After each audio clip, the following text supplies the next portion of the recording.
Pension కార్డులపై మంత్రి సీతక్క అధికారులకు కీలక ఆదేశాలు ఇచ్చారు.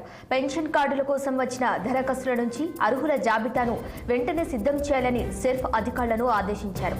గ్రామీణ పేదరిక నిర్మూలన సంస్థ మహిళా శిశు సంక్షేమ శాఖపై సీతక్క సమీక్ష నిర్వహించారు. ప్రస్తుతం సెర్ఫ్ ద్వారా అమలవుతున్న పథకాల గురించి అధికారులను అడిగి తెలుసుకున్నారు.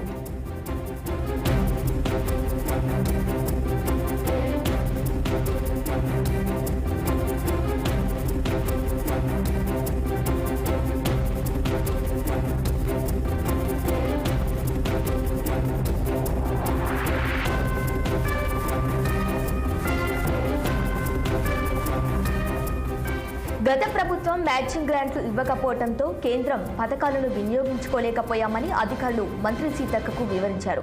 మ్యాచింగ్ గ్రాంట్లకు నిధులు కేటాయించేందుకు తాము సిద్ధంగా ఉన్నామని, కేంద్రం పథకాలను వినియోగించుకునేలా కార్యాచరణ రూపొందించాలని మంత్రి సీతక్క అధికారులకు సూచించారు.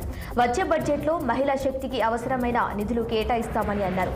అభయహస్తం పథకాన్ని అమలు చేయకుండా మహిళల పొదుపు సొమ్మును గత బీఆర్ఎస్ ప్రభుత్వం పక్కదారి పట్టించిందని మండిపడ్డారు. సంబంధిత వివరాలను వెంటనే అందించాలని అధికారులను ఆదేశించారు.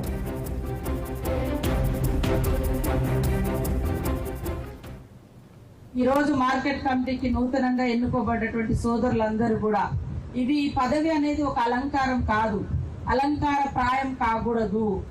బాధ్యత మన మీద చాలా పెద్ద బాధ్యత. రైతులకు ఈరోజు సకాలంలో విత్తనాలు అందించడం, కల్తీ ఎరువులు రాకుండా చూడడం, మరి అదే విధంగా మార్కెట్కి వచ్చినటువంటి ధాన్యం కూడా లేదా ఇతర ఏ వస్తువు అయినా కూడా రైతులు పండించినవి మరి దళారీల పాలు కాకుండా వాళ్ళకు మంచి మద్దతు ధర అందే విధంగా మరి మోసాలు జరగకుండా ఎక్కువ వెయిట్ తీసుకుని చిన్న చితక, ఎందుకంటే మారుమూల గ్రామాలు, ఏజెన్సీ గ్రామాలు, ట్రైబల్ ఉన్నారు, దళిత్స్ ఉన్నారు, అన్ని వర్గాల వాళ్ళు ఉన్నారు.